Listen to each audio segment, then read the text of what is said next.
asalaamaaleykum mbokki patriote yi gars yi ñu ngi ziar ñëpp di béggee ñëpp di ñaanal ñëpp jàmm di ko ñaanal suñu bopp di ñaan Sénégal yàlla suñu borom defal ñëpp jàmm defal ñu ko bon ñu ngi ñaanal ñëpp kooru jàmm bon temps yëpp j'étais pas apte à faire des vidéos parce que chaque weeru koor su commencé damay feebar sama yaram day entrer en mutation parce que su fekkee tu es un sportif bon pas de haut niveau mais un sportif tout court nga xam ni tous les 3 heures de temps dama koy lekk su fekkee da nga nar a toog 14 heures de temps lekkoo forcément ton organisme va entrer en mutation maanaam fam lu si sa yaram mu tàmmoon te kii du ko forcément 5 premiers jours yi noonu la may def moo taxoon def ma vidéo bon te y a beaucoup de choses qui se sont passées depuis ma mujjee sama dernière vidéo bi dinañ ci waxtaan li ci gën a dominer médiatiquement mooy les audios fuités nañ ci waxtaan d'une manière très ouverte bon li am ba am mooy bi audio bi amee soo xoolee y a beaucoup de suspicions am na yu bëri yoo xam ne am na fi man j'avais fait une vidéo assez hâtive ma ne vidéo bi dama yaakaar ni Mamour Diallo moom moo ko def exprès pour dédouaner l'État et pour wane ni da doon jàppale Adji Sarr kese mais aussitôt si guddi gi j'ai même supprimé la vidéo parce que un ami m'a appelé pour me dire que effectivement Mamour Diallo a été enregistré à son insu. Il y a des audios yoo xam ni dëggantaan am na tam moom il avait les audios mu dégluloo ma audio yi quelques 2 laa ci déglu defe naa mais mënu ma woon gëm sama nopp li ma ci dégg bon je vais pas entrer dans les détails peut-être Mollah Morgun il est habilité à publier les audios dina ci wax ñu ci def liggéey ba am solo beneen bi on va discuter bon musuma wax ni man les audios n'étaient pas authentiques c'était authentique mais y avait des dafa am ay éléments yoo xam ni moo ma doon duteloo tuuti comme quoi que ni Mamour Diallo moom moo bëgg a dédouaner l'État comme si c'était un complot d'État premièrement ñi may njëkk a tontu mooy ñi nga xam ne ñi ngi naan audio yi Mamour Diallo def li amul lenn lu ko ci incriminé parce que dafa doon dimbali Adji Sarr kese bon loolu li koy fen loolu ci loolu liy fenloo ñooñu ci wax boobu mooy jàppale nit dimbali nit day fekk mu nangu ko mu demander la ko wala nga offrir ko say service ngeen déggoo ci xam nga di jàppale nit ba pare tegal ko ay garde dëgg la pour sa sécurité fayal ko appartement baax na pour mu am fu mu nekk waaye li ci xam fi ngay xamee ni jàppale amu ci séquestration la mooy fi ndaw si tëbee parce que sooy jàppale nit ba mu tëb miir tëb balcon mu leer na ni kii li muy tëb dafa am lu ko métte wala am na lu muy daw kon foofu ndimbal amuti ci nit doo ko dimbali mu lay daw ñi nga xam ne ñoo koy garder moom ragal na jaar ci bunt parce que su fa jaaree duñ ko bàyyi mu dem mu tëb miir ba tëbaat beneen miir ba dem yoonam kon foofu jàppale amu fa séquestration la parce que tey ku toog naan Mamour Diallo da doon dimbali nit nga xool les termes yi nga xam ne utiliser nañ ko foog nga toog ba procès bi weesu déjà même su fekkoon loolu kese la kii bi yem su procès bi passé luñ lay defal ñu defal la ko ñu jox la sa passeport nga tukki déjà c'est une obstruction à la loi obstruction à une procédure judiciaire loolu léegi c'est passible à une peine de prison su fekkoon dëkk bu normal lañ nekk état boo xam ni il est vraiment sérieux c'est passible à une peine de prison Mamour Diallo mi ngi ciy wax naan sama contrat ak yow naa ko def ba mu mat sëkk tey soo xoolee loolu yëpp man duma ni wax dëgg yàlla ñi nga xam ne nit ñi wax nañ ko que Adji Sarr nee na Mamour Diallo ak Bougane dañ doon abuser Adji Sarr loolu mënuma ko gëm parce que tey honnêtement mënuma gëm ay fen benn dëgg ci biir ay fen parce que Adji Sarr mënul accuser Sonko ma bañ ko ñu dem ba xam ne ay fen la mu xëy accuser Bougane ak Mamour Diallo ak Maître El Hadji Diouf ci abus sexuel ma gëm ko man dama jàpp ni ñooñu noonu ñëpp wax dëgg yàlla bon sama li ma jàpp li ma gëm la nag ku neex gëm la neex ñooñ noonu pour man jigéen waru leen të ba ñu dem di abuser Adji Sarr bon mun na nekk dama ni man du ma gëm ci ay du ma gëm ni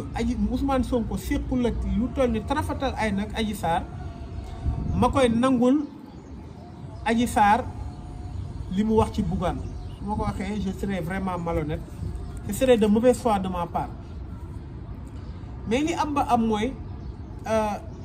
li ma gën a déranger ci affaire bi mooy Mamour Diallo fi mu ne Adji Sarr ngir yàlla s'il te plaît bis boo décidé dem nag ma ko wax. waaw mais ni su fekkee tegal nga ko ay gardien ay garde yi mun na tax te nit du dugg ci kër yi waaye mun nañ ko bañ a teree génn. tey Mamour Diallo munoon na wax Adji Sarr tout court bis boo bëggee dem demal waaye bis boo bëggee dem nag ma aviser man li ma gëm mooy Adji Sarr bis bu nee Mamour Diallo damay dem soit dina ko convaincre mu toog pour lañ mu bañ a daw wala ñu éliminer ko xaw ma nan lañ koy éliminer d'une manière médicale wala d'une manière purement physique et barbare loolu laa gëm. Quatrièmement mooy Mamour Diallo mooy kan ba war a jouir d'une impunité totale. Mamour Diallo imaginez ñu accuser nit de vol de deniers publics OFNAC épinglé ko cour de contrôle épinglé ko assemblée nationale dëggali Ousmane Sonko wax waaye ñu ne ko ce n'est pas de ton domaine nga porte plainte parce que su fekkee bien de l'État la c'est-à-dire que amoo pour porter plainte loolu sans suite lañ ko def. Mamour Diallo tëggu complot bi ñëpp xam ne moo tëggu complot bi Mamour Diallo séquestré doomu jàmbur Mamour Diallo nekk ci achat de confiance ak corruption bu doy waar di corrompre ay nit parce que nag wax dëgg yàlla séquestration la parce que nit mënoo ko tëj ci ñu ne dañ ko violé nga tëj ko ci kër garder ko ba muy tëb 10 mois que mu tëb la justice dafa waroon autosaisir le procureur xool kii la moo tax muy daw lan la ragal. su fekkee nous sommes dans un état sérieux Mamour Diallo dafay fay à coup il a débloqué plus de 150 millions laa la wax pour bataille médiatique képp koo xam ne invité nga benn François Hélène Gaye wala keneen tu as 200 000 francs mu jël ay rajo ay télé di leen subvention di leen fay di leen jox di leen verser xaalis pour ñuy mën a wax loo xam ne c'est contre Ousmane Sonko pour ñuy plaider pour Adji Sarr. dafa xam ngeen ni këru François Hélène Gaye naa leen ko defal en fin de vidéo këram bi nekk Thiès nga xam ni def na ay at mënu ko yeggale parce que amul lu mu lekk Mamour Diallo moo ko yeggale François Hélène Gaye moo ne Mamour Diallo yeggaleel ma sama kër man naa plaider affaire bi dema resel billet ak suma ñëwee argent de poche Mamour Diallo il l'a fait waaw mais kooku noonu pourquoi il jouit de cette impunité mais c'est extraordinaire. Cinquièmement li ma gën a jaaxal mooy ñi ne Macky Sall bokkul ci complot bi dégg naa Babacar Touré di ko wax waaye da ngeen war a xam ne Macky Sall bokkul ci complot bi d'une manière précise. Macky Sall dafa toog ne éliminez-moi Ousmane Sonko nangamal leen man ndeyam tous les moyens sont bons pas physiquement mais ngeen éliminer ma ko politiquement. waaye kooku su ko waxee il n'avait pas défini si affaire corruption lañ koy jàppee ñu créé ko. wala affaire viol la li nga wax si la sa comité maanaam sa organisation bi nga jël pour ñu éliminer Ousmane Sonko mais si lañ la fekk ci Mamour Diallo agité comme pour mettre la cerise sur le gâteau comme moom dafa amoon contentieux ak Ousmane Sonko nga xam ni Mamour Diallo dafa amoon ay luubal yu mu rek Ousmane Sonko démasqué ko mu ne xaaral ma profité aussi comme prévu il a béni ça il a commandité ça man ma nekk l'acteur man je suis le réalisateur. kon Macky Sall il est impliqué et puis dafa am ay détails yoo xam ni Mamour Diallo pouvoir am yeggul foofu Mamour Diallo il peut pas interrompre une procédure d'enquête de la gendarmerie amul pouvoir boobu Mamour Diallo il peut pas mënul jël ay maanaam maanaam levée d'immunité parlementaire bu Ousmane Sonko Mamour Diallo mënu ko accélérer il n'a pas la mainmise sur les députés au niveau du parlement Mamour Diallo amul loolu Mamour Diallo mënul immobiliser toute une force régalienne ñu encercler kër Ousmane Sonko Mamour Diallo amul pouvoir boobu parce que tey soo xoolee capitaine Touré pendant 2 reprises def na rapport d'enquête am envoyé ko gars yi na ko yónnewaat ko ne ko xoolaatal sa rapport d'enquête 2 reprises ñu ko xoolaatal sa rapport parce que li mu bind ça converge pas avec ñoom li ñu bëgg a taqalee Ousmane Sonko Mamour Diallo amul pouvoir boobu Mamour Diallo amul pouvoir en même temps Ousmane Sonko di dem wuy ji ñu tegal ko beneen délit boo xam ne délit à l'ordre public. Ça veut dire que récupération amu ci li ci am mooy Macky Sall il a été l'instigateur, il a béni Macky Sall, il a béni le complot. Ça dit que il l'a commandité, mais il ne l'a pas réalisé. Ni qu'on va le réaliser, moi c'est le bailleur principal de ce complot. Ni qu'on va le réaliser, moi il y a les énergumènes comme ni xam ñoo ci nekk ay Mamour Diallo ak ñoom seen. Kon ça dit que Macky Sall il est trempé jusqu'au cou ci complot bi. Beneen bi nag bi ci gën a doy waar mooy nit ñu bëgg a gëmloo mooy actuellement viol amul mais ñoom ñaar fekk nañ. Loolu dama leen di expliquer avec pertinence lan moo tax fekk sax même su consentement fekk ñoom ñaar amu ci dama leen di jox ay maanaam ay firnde.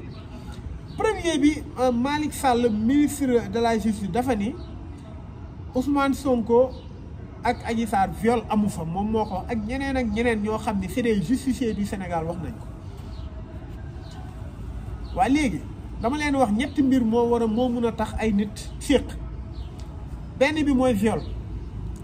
beneen bi mooy ngeen am relation amoureuse bëggante ba confiance am ci ngeen war a séq ay rapport sexuel beneen bi mooy benn commerce charnel boo xam ne nit dafa yor boppam mel ni mu war a mel ne soo bëggee nekk ak man danga may jox xaalis mu doon prostitution boo xam ne c'est déclaré avoué wala non déclaré d'une manière assez non définie nga nekk sa kër wala nga gis nit ne daala ki dafa bëgg daf la xem même nga ne ko lii nga may jox. Premier bi mooy relation amoureuse Adji Sarr moo démentir étant donné que viol amatu fa viol bi Sénégal yëpp éliminé nañ viol bi mais est-ce que sequñu dara ngay dégg de mauvaise foi. Adji Sarr moo ne Ousmane Sonko musul wax ak moom day ñëw la def li muy wax def dem waaw su fekkee viol am nan nga mën a seq ak moom te waxu leen seqoo leen bëggeel wala ngeen seq relation boo xam c'est basé sur une confiance. Yow yaa Adji Sarr moo ne Ousmane Sonko musul wax ak moom c'est-à-dire que relation amoureuse amu fa kon c'est-à-dire que boobu dañ koy botter en touche koo xam ne ñime woo ko war mënoo leen am relation sexuelle relation amoureuse bay am relation sexuelle. Beneen bi mooy mbirum xaalis fay nit pour tëdd ak moom Adji Sarr nee na Ousmane Sonko musu ko may dërëm moo ko wax déglu leen xool leen vidéo yi waaye léegi koo xam ne musul la may dërëm kon c'est-à-dire que jaayee ko sa bopp te bëggoo ko xemmee moo ko amu leen relation amoureuse joxu la xaalis bu tëdd ak yow te nee ngeen viol amul c'est-à-dire que tous les trois s'effondrent ñetti yëpp dafa daanu comme château de cartes c'est-à-dire que nañu bàyyi nëxasal xelu sénégalais te xam ni amul lenn lu ñu mun a takkal Ousmane Sonko wala lu ñu ko mun a diaboliser wala lu ñu ko mun a décrédibiliser munul nekk amul kon c'est-à-dire que ñetti yëpp dañ na. Beneen bi mooy fi may daanaka mooy wax dëgg yàlla audio yi dañ ko war a diffuser wala waruñu ko publier. Gis nga loi ça s'applique à tout le monde ñëpp lay appliquer wala ça s'applique à personne li tax ñu war a publier audio yi te Baye Mbaye MC su ko publier dara du ko ci fekk mais heureusement que Adji Sarr dafa enregistré Baye Mbaye MC yónnee ko xaritam bi sant ba kooku noonu jox ko ay nit lu leer laa leen wax xam naa ci dara. Ousmane Sonko tey mbirum affaire Mansour Faye bi mu naan prime Ousmane Sonko waxee ma publier ko mu nekk un ministre d'État gérer ay ministères yu bëri Mansour Faye jël audio Ousmane Sonko ne ko soo nee prime ma publier ko Ousmane Sonko ne prime mu jël ko jox ko Yakham Mbaye nekk un ministre d'État nekk un conseiller d'État Yakham Mbaye jël ko publier ko te dara fekk ko ci. Beneen bi mooy affaire 94 millions yi famille Ndiaga Diop bi ñu ñëwee taw Ousmane Sonko ñu enregistré Ousmane Sonko pendant 2 heures de temps et quelques état bi jël publier audio yi te dara fekku leen ci kon tey. La loi ne va pas s'appliquer à nous. La loi ne s'appliquera pas à nous. Ku mu neex ku yor audio bi mën nga ko publier te dara ci la si fekk parce que nag Sénégal li fi am dafa yomb damay si rebondir pour wax si affaire professeur Cheikh Oumar Diagne. Je crois que Cheikh Oumar Diagne man j'étais sûr que bis bu nee day nekk dafa bëgg a nekk député Macky Sall da koy éliminer. Mais tout bonnement Macky Sall erreur bi mu des Ousmane Sonko dootu ko def ci àddunaam Macky Sall il n'est pas prêt di jël fay ay nit pour ñu koy saaga biir assemblée ba pare ñu am immunité Macky Sall dootul def loolu du moment mu am risque boo xam ne ñii mun nañ doon député Macky Sall du ko def c'est la même chose ak ay nu mu tuddati professeur boobu ki dama naan ki naan day bàyyi leen layam damay fàtte tur bi maanaam képp ñi nga xam ne ñëpp mun nañ nekk député ba pare tout le temps ñi ngi tiire ci Macky Sall da leen di éliminer bu la ci kenn Macky Sall da leen di éliminer muy professeur boobu noonu tam naan bàyyi leen layam dama fàtte turam j'ai des expressions fugitives muy ki nga xam ne mooy professeur Omar Diagne amul lenn lu mu def te nii professeur Omar Diagne li mu def tey mais taayee ne am na ku toog tamu sant xaw ma Diallo mu jël saaga toute une communauté wolof Penda Ba dafa saaga toute une communauté wolof est-ce que dañ ko jël tëj ko est-ce que dafa diffamé benn nit taxoon nañu jàpp professeur Omar Diagne di ko tëj c'est injuste Penda Ba est-ce que saaga toute une communauté wolof dara daf ko ci fekk Aliou Dembourou Sow li mu fi wax mais appel à l'insurrection la apologie à la violence te dara Dame Mbodj laa bëggoon wax Dame Mbodj bis bu nee day doon député Macky Sall éliminé ko te da koy jaral mu éliminé ko même su fekkee waa COSEM dañuy jug kon tey dëkk bi li fi am audio yi nii c'est légitime ñu jël ko publier ko te dara du leen ci fekk beneen bi mooy wax dëgg yàlla Macky Sall lii nii nga xam ne complot bi dina ko fa yóbbu mooy lii Macky Sall de un complot bi mooy maanaam les conséquences du complot parce que li ci gën a metti mooy ñi ngi dem ci procès boo xam ne xam nañ procès bi ay fen la procès boo xam ni nit ñi xam nañ dëgg pourtant ñi ngi continuer di fen dafa doy waar Macky Sall li ko maanaam les conséquences du complot woon Macky Sall il s'est fragilisé dem na ba xamal nit ñi nagate amul doon parce que Macky Sall fu mu wax daan woy force restera à la loi waaw jàppal bàyyi yónni ay nitam ñoo naan am nañ lu dugal nit ñi seen kër yi ku ne wax lu la neex ay ñoom Papis Diaw bu TFM wax na ko ay force reste à la loi dëkk bi kenn du ko yàq Macky Sall il a montré que le peuple est souverain beneen bi mooy Macky Sall dafa fragiliser justice Sénégal parce que tey fragiliser justice Sénégal weesuwul Ousmane Sonko bi mu waxee la justice door a jug beneen bi mooy Macky Sall wax dëgg yàlla am na loo xam ni daf ko doon wax maanaam l'ordre avant la justice maanaam su amee nit koo xam ne suñ ko jàppee dëkk bi yëngu dama ciy teg sama kudd étant donné que kii dañ kaa taxal loo xam ne leer na ne fi nga nekk yow complot bi yaa ngi ci kon nga war a dellu ginnaaw léegi nag li am ba am mooy Macky Sall su fekkee dafa bëgg ëllëg mu nekk ci jàmm ci dëkk bi il doit mu poursuivre ñëpp ñi nga xam ne ñoom ñoo bokk ci complot bi de A à Z loolu lépp mooy tax jàmm am fi parce que nag Macky Sall mi ngi essayé ay yoo xam ni tey nu may def ba faaga ba léegi mi ngi ci logique boobu waaye dafa am loo xam ne Macky Sall dafa war a xam ne nous sommes endurcis gis nga événement su fi amaatee Macky Sall dina jaaxle boo xam ne 2 jours du ko teniraat parce que tey la population c'est endurcie gars yi koo wax mu ne la ay cocktail Molotov da ngay gis gars yi si internet gars yi di wane ni ñuy defee cocktail Molotov te pourtant événement yi passé on l'avait pas utilisé ay xeer lañ doon utiliser loolu bis bu amoon daanaka Macky Sall indi na ay façon lacrymogène yu bëri d'attaque ay lacrymogènes yoo xam c'est pas conventionnel ay lacrymogène de fragmentation ay lacrymogène yoo xam ne de dispersion ay lacrymogène yoo xam ni bëri na loolu yëpp mënul tenir pendant 2 jours su fi événement amaatee Macky Sall fu lay perdre pouvoir am léegi nag lenn moo am mu reculer wala mu avancer mu reculer def xool ñi nga xam ne ñoo ci bokk mu tëj leen wala ëllëg dina perdre pouvoir am te 2022 di jot te ñi nga xam ne ñëpp ñu ngi ci le monde sera trop petit pour ñu làqatu kon gars yi loolu laa amoon li may wax ñi nga xam ne ñi nga naan Mamour Diallo da doon dimbali Adji Sarr sooy dimbali nit di dimbali nit muy daw di tëb nga koy wër ci àdduna bi loolu séquestration la te su fekkoon Sénégal justice bi est digne de son nom day dem jëli Mamour Diallo téye ko day jël Mamour Diallo téye ko may tëjee nag wax dëgg yàlla di wax affaire Bougane ak Ahmed Aïdara dama leen wax ni Ahmed Aïdara il a compris loolu wax nañ ko waxaat il a compris Bougane l'a sacrifié parce que Bougane il a envoyé des personnes pour wax ni Ahmed Aïdara ni muy defee revue de presse neexu ko Ahmed Aïdara il a persisté na ni mu doon defee du ko changé Bougane il a liquidé en faisant son maanaam def ay conspiration ak CNRA jàppal bàyyi jël ko ñu def tout xam na ne Ahmed Aïdara dignement du jël di sacrifier benn télé boo xam y a des employés pour moom à son dépens du ko def mu démissionné tout bonnement kon gars yi namoon naa leen ñu ngi ziar ñëpp di bëggee ñëpp ba suba incha allah ñu waxtaan ci beneen kii j'espère que di ngeen teewlu tey live bu Mollah Morgun bi waaw ñu xool rek lu mu ñuy indil incha allah ce sera très pertinent te ce sera très captivant et suspense bi mi ngi ñu koy jox te ñu ngi ciy bëgg bu baax wax dëgg yàlla yóbbu na affaire beneen dimension bu leen fàtte surtout ngeen abonné ci Walf TV wax dëgg yàlla loolu ça me tient trop à cœur